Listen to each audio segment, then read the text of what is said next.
The final student award is the Harvey H. Jordan Award. Neither the University of Illinois nor the College of Engineering names a valedictorian, but I think this is as close as we come. Harvey H. Jordan served for many years as a professor of general engineering and as an associate dean in the college. This annual award recognizes the scholastic achievement and character of an outstanding senior. The recipient presents a short speech at this event. This year's Harvey Jordan winner, Andrew T. Neighbor, accompanied today by his guest, Professor Brad Sutton, Ms. Hallie Curious, and also proud parents, Connie and Tom Neighbor, grandmother Dolores, Aunt Karen.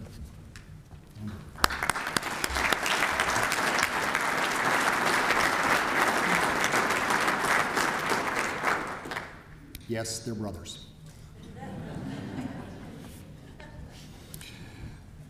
Andrew has recently concluded his undergraduate degree in bioengineering with the 4.00 grade point average and minors in German and chemistry. He graduates as a James Scholar. He appeared on the Dean's List every semester of his undergraduate career, and he received prestigious scholarships such as the University of Illinois Scholastic Achievement Library Award, the Illinois General Assembly Scholarship, and the Armed Forces Communication and Electronic Association Scholarship. As an undergraduate, Andrew has been involved in bioengineering research, working on imaging techniques for real-time MRI, magnetic resonance imaging, and he's also been involved in new chemistry for magnetically labeling cells. Andrew has recently been commissioned as a second lieutenant in the United States Marine Corps, and he will be spending the next 4 years serving with the Marines.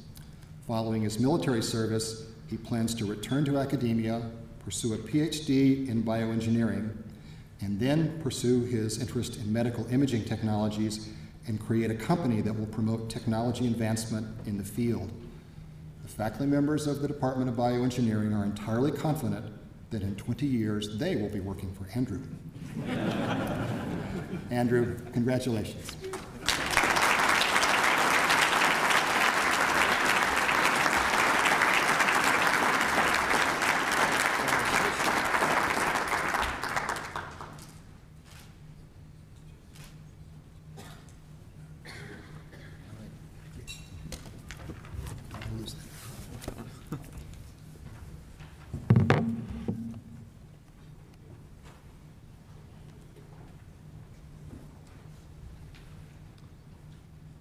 Is this on?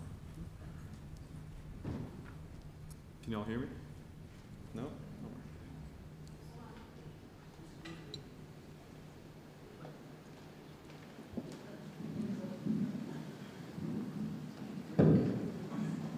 That's better. There we go. Can everybody hear me? All right. So I'm not really a person that likes to, pretty much write an essay and then read it to a whole bunch of people. I like to do real casual sort of presentations. So got a little presentation here. It's going to be real short and sweet. So I'd like to start with a little thought experiment. I'd like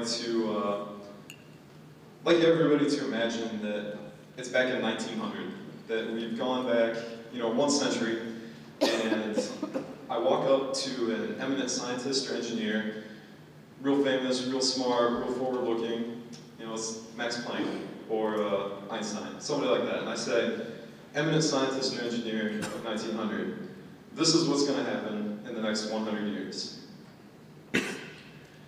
We're going to invent weapons so powerful that they can destroy an entire city with just one. And not only that, those weapons are going to entirely change the foreign policy and the politics of the next century.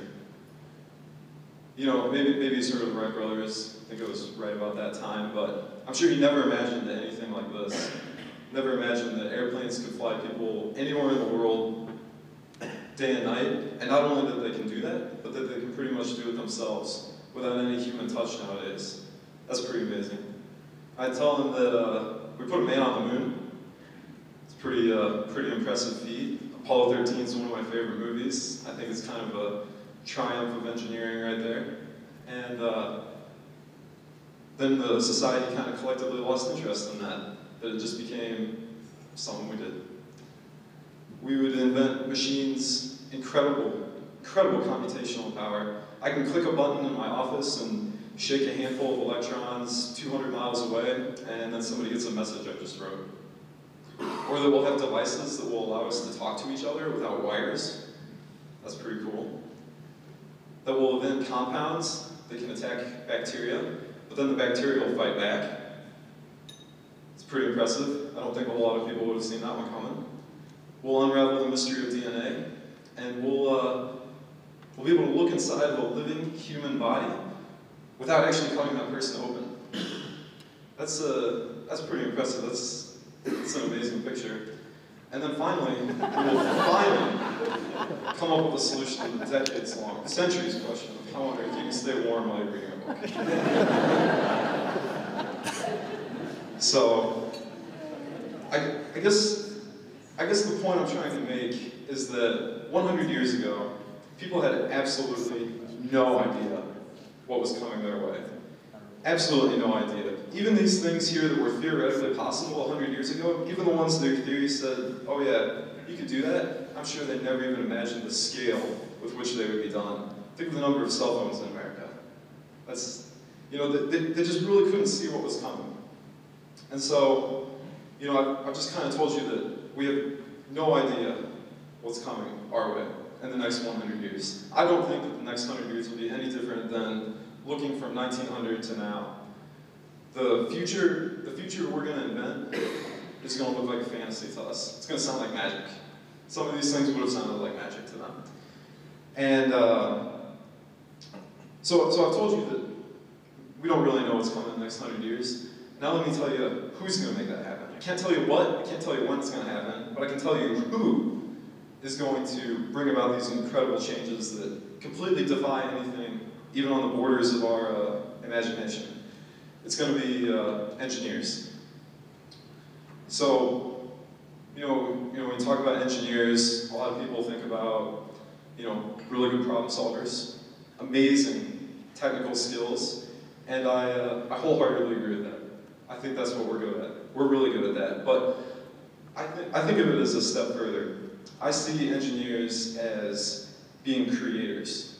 That's what we do. That's the value we add to society. We build and we create and we develop things that don't exist. All those things I flashed up there before you, those were all just marvels of engineering that couldn't have possibly been predicted.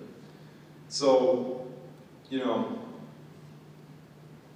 this is what we do, and this is why people value engineers so much. We don't just build products. Society views engineers as very valuable because we can develop businesses.